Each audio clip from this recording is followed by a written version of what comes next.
العالمین والصلاة والسلام علی سید المرسلین اما بعد فاعوذ باللہ من الشیطان الرجیم بسم اللہ الرحمن الرحیم پڑھیے الصلاۃ والسلام علیک یا رسول اللہ وعلی آلک واصحابک یا حبیب اللہ الصلاۃ والسلام علیک یا نبی اللہ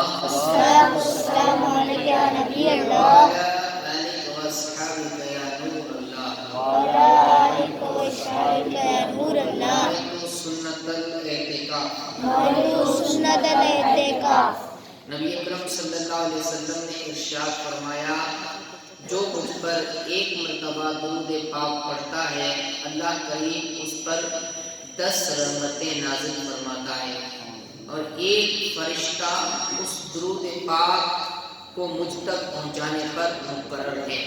صلو علی الحبیب صلی اللہ علیہ محمد صلی اللہ علیہ وسلم۔ فرمان مصطفیٰ صلی اللہ علیہ وسلم، افضل العمل النیت الصادقہ، سچی نیت سب سے افضل عمل ہے۔ اے عاشقان رسول، ہر کام سے پہلے اچھی نیتیں کرنے کی عادت بنائیے۔ اچھی نیت بندے کو جنت میں داخل کر دیتی ہے۔ بیان سے پہلے بھی اچھی نیتیں کر لیجئے۔ مثلا نیت کیجئے علم سیکھنے کے لیے پورا بیان سنوں گا، دوران بیان باادب بیٹھوں گا، سستی سے بچوں گا، اپنی اصلاح کے لیے بیان سنوں گا، جو سنوں گا دوسروں تک پہنچانے کی کوشش کروں گا۔ صلو علی الحبیب صلی اللہ علیہ محمد صلی اللہ علیہ وسلم۔ ایک بار درود پاک پڑھیں، اللہم صلی علی سیدنا محمد۔ اور ہر مسلمان کا یہ عقیدہ ہے کہ مرنے کے بعد اپنے رب کی بارگاہ میں پیش ہونا ہے۔ یہ ہمارا سب کا عقیدہ ہے، ہر مسلمان کا یہ عقیدہ ہے، اور اگر یہ عقیدہ نہیں ہے تو وہ مسلمان نہیں ہے۔ مسلمان کا یہ عقیدہ ضروری ہے، اور اپنی زندگی بھر کے اعمال کا حساب دینا ہے۔ نیکی اور گناہ دونوں راستے ہمارے سامنے ہیں، اب فیصلہ ہمیں کرنا ہے کہ فرما برداری کے راستے پر چلتے ہوئے اللہ پاک کی خوشی ہمیں مطلوب ہے، یا گناہوں میں مشغول ہو کر اللہ پاک کی ناراضگی مول لینا ہے چاہتے ہیں۔ یاد رکھیں، نیکی کے راستے پر چلیں گے تو رضا رب الانام کے ساتھ ساتھ بے شمار برکتوں سے بھی نوازے جائیں گے، اور اگر گناہوں کے راستے کو اپنائیں گے تو رب کی نافرمانی، گناہوں کی نحوست کی سبب لعنت کا توق ہمارے مقدر بن جائے گا۔ آج کے بیان میں گناہوں کی نحوست کے بارے میں سنیں گے۔ پہلے دو واقعات سنتے ہیں۔ حضرت عبداللہ بن زید رضی اللہ تعالیٰ عنہ فرماتے ہیں، میں چاند کی ابتدا راتوں میں قبرستان کے پاس سے گزرا تو میں نے ایک شخص کو قبر سے نکلتے ہوئے دیکھا، اور وہ زنجیر کھینچ رہا تھا۔ پھر میں نے دیکھا کہ ایک اور شخص زنجیر کو پکڑے ہوئے ہے۔ اس دوسرے نے باہر نکلنے والے شخص کو اپنی طرف کھینچا اور اس قبر میں لوٹا دیا۔ پھر میں نے اسے اس مردے کو مارتے ہوئے دیکھا، اور مردہ کہہ رہا تھا، کیا میں نماز نہیں پڑھتا تھا؟ کیا میں جنابت سے غسل نہیں کرتا تھا؟ کیا میں روزے نہیں رکھتا تھا؟ اس مارنے والے نے جواب دیا، ہاں کیوں نہیں، تو واقعی یہ کام تو کرتا تھا، مگر جب تو تنہائی میں گناہ کیا کرتا تھا اس وقت اللہ پاک سے نہیں ڈرتا تھا۔ میرے پیارے آقا علیہ الصلوۃ والتسلیم کے پیارے دیوانوں، یعنی نماز بھی تو پڑھتا تھا، جنابت کا غسل بھی کرتا تھا، یعنی پاکی سے رہتا تھا، اور جو ہے نماز بھی پڑھتا تھا، اور بھی کام نیک کرتا تھا، لیکن بات صرف اتنی ہے کہ وہ جب تنہائی کے اندر ہوا کرتا تھا تو وہ گناہ کے کام کرتا تھا، یعنی وہ خدا رب تبارک و تعالیٰ سے ڈرتا نہیں تھا، جب کیونکہ گناہ بندے کے ڈر سے نہیں بلکہ اپنے رب کے ڈر سے چھوڑے تب جا کے کامیابی ہے۔ میرے پیارے آقا علیہ الصلوۃ والتسلیم کے پیارے دیوانوں، حضرت ابن حجر حیثمی مکی علیہ رحمہ فرماتے ہیں، اسی طرح کا ایک اور واقعہ میرے ساتھ بھی پیش آیا ہوا تھا۔ یوں ہوا کہ جب میں چھوٹا تھا تو پابندی سے اپنے والد صاحب رحمۃ اللہ علیہ کی قبر پر حاضری دیا کرتا، قرآن پاک کی تلاوت کیا کرتا۔ ایک مرتبہ رمضان المبارک میں نماز فجر کے بعد فوراً جب میں بعد قبرستان گیا، غالباً وہ رمضان کا آخری عشرہ بلکہ شب قدر تھی، اس وقت قبرستان میں میرے علاوہ کوئی نہ تھا۔ بہرحال ابھی میں نے اپنے والد صاحب علیہ رحمہ کی قبر کے قریب بیٹھ کر قرآن پاک کا کچھ حصہ ہی پڑھا تھا، اچانک شدید آہ بکار رونے دھونے کی آواز سنائی دینے، رونے والا بار بار آہ آہ آہ کہہ رہا تھا، اور چونے سے تیار شدہ چمکدار سفید قبر سے نکلنے والی اس آواز نے مجھے گھبراہٹ میں مبتلا کر دیا۔ کون کہتے ہیں؟ حضرت ابن حجر حیثمی علیہ رحمہ کہتے ہیں وہ آ پکار رہا تھا، اور اس آواز نے مجھے گھبراہٹ میں مبتلا کر دیا، تو میں نے قرات قرآن پڑھنے کا آواز بند کر دیا، چھوڑ دیا، آواز کو سننے لگا۔ میں نے قبر کے اندر سے آواز کی سنی، عذاب میں مبتلا شخص اس طرح آوازاری کر رہا تھا جیسے سننے میں دل کا بے قراری گھبراہٹ میں پیدا ہو رہی تھی۔ میں نے کچھ دیر تک وہ آواز سنتا رہا، پھر جب دل خوب روشن ہو گیا تو آواز سنائی دینا بند ہو گئی۔ پھر جب ایک شخص میرے پاس سے گزرا تو میں نے اس سے پوچھا یہ کس کی قبر ہے؟ اس نے بتایا فلاں کی قبر ہے۔ توجہ سے سنیے گا، میں نے اس شخص کو بچپن میں دیکھا تھا، یہ کثرت سے مسجد میں آتا جاتا، نمازوں کو اپنی اوقات میں ادا کرتا، بے جان گفتگو سے پرہیز کیا کرتا تھا۔ میں نے چونکہ اسے دیکھا ہوا تھا اسے پہچان گیا۔ اس شخص کو اس کی موجودہ حالات نے مجھ پر بہت گہرا اثر ڈالا۔ مجھے معلوم ہو گیا کہ اس نے زندگی میں اعمال صالحہ کو محض اپنا ظاہری لبادہ بنا رکھا تھا۔ اس کے بعد میں نے اس کے احوال کی حقیقت جاننے والوں سے اس کے بارے میں جو پوچھ گچھ کی تو لوگوں نے مجھے بتایا وہ سود کھایا کرتا تھا، ایک تاجر تھا۔ جب بوڑھا ہوا اس کے پاس مال کم رہ گیا تو اس کا ظالم اور خبیث نفس اپنی باقی زندگی میں اس جمع شدہ پونجی سے گزار کرنے پر راضی نہ ہوا، اور شیطان نے اس کے دل میں سود کی محبت کو آراستہ کیا، اس کے مال میں کمی نہ ہو۔ اور یہی وجہ ہے کہ وہ رمضان کے بلکہ شب قدر میں بھی اس دردناک عذاب سے دوچار ہے۔ میرے پیارے آقا علیہ الصلوۃ والتسلیم کے پیارے دیوانوں، شخص نماز کی پابندی بھی کرتا تھا۔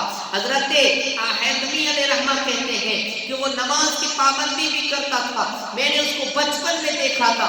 آپ فرماتے ہیں نماز پڑھنے آتا تھا، پابندی کے ساتھ نماز پڑھتا، کم بولتا تھا، نظریں جھکا کے چلتا تھا، لیکن جب اس کو رمضان کی شب قدر کے اندر ایسی بڑی راتوں کو جہاں پر رحمت کی برساتیں برسا کرتی ہیں، اس رات کو بھی اس شخص پر عذاب ہو رہا تھا۔ اب آپ کہتے ہیں میں اپنے والد کی قبر پر بیٹھا قرآن مجید کی تلاوت کر رہا تھا، صبح فجر میرا معمول تھا، رمضان میں فجر تھوڑی جلدی ہوتی ہے۔ آپ کہتے ہیں میں گیا، قبرستان کے اندر کوئی نہیں تھا، اب وہ صبح کے وقت وہ پکار رہا تھا۔ جب پوچھنے والے سے پوچھا کہ یہ نیکی کا لبادہ تو اوڑھے ہوئے تھا، لیکن جب بڑھاپے کی تحلیل پر پہنچا تو کمانے کرنے سے جب یہ عاجز ہو گیا تو اس نے سوچا چند روپے میرے پاس پڑے ہیں تو میں اس کو بیاج کے طور پر دے دوں تاکہ میری دولت کے اندر کمی نہ آئے۔ اس بیاج خور کی وجہ سے، بیاج خوری کی وجہ سے اللہ نے اس کو اس عذاب کے اندر مبتلا کر دیا۔ اللہ اکبر! ایسی بڑی راتوں کو بھی بیاج خور بخشے نہیں جاتے۔ اللہ اپنی پناہ میں رکھے، حضور کے صدقے سے اس بیماری سے مسلمان کے بچے کو بچائے۔ میرے پیارے آقا علیہ الصلوۃ والتسلیم کے پیارے دیوانوں، معلوم ہوا گناہ تنہائی میں بھی کیا جائے یا سب کے سامنے، گناہ ہی ہوتا ہے، گناہ ہی ہوتا ہے۔ اللہ پاک اپنی نافرمانی کرنے والے بندوں پر سخت غضب فرماتا ہے۔ غور فرمائیے، مذکورہ حکایات میں یہ وہ لوگ تھے جو ظاہری طور پر تو نیک تھے، چھپ کر گناہ کرتے تھے، جس کی وجہ سے عذاب میں مبتلا ہوئے، اور ایک ہم ہیں کہ علن اعلان گناہ کرتے پھرتے اور ذرا نہیں شرماتے۔ ہمارا کیا بنے گا؟ غور کیجیے، ہر ایک اپنا غور کرے کہ جب چھپ کے گناہ کرنے والوں پر یہ عذاب ہے تو ظاہری کرنے والوں کا کیا ہوگا؟ علن اعلان کرنے والوں کا کیا ہوگا؟ میرے پیارے آقا علیہ الصلوۃ والتسلیم کے پیارے دیوانوں،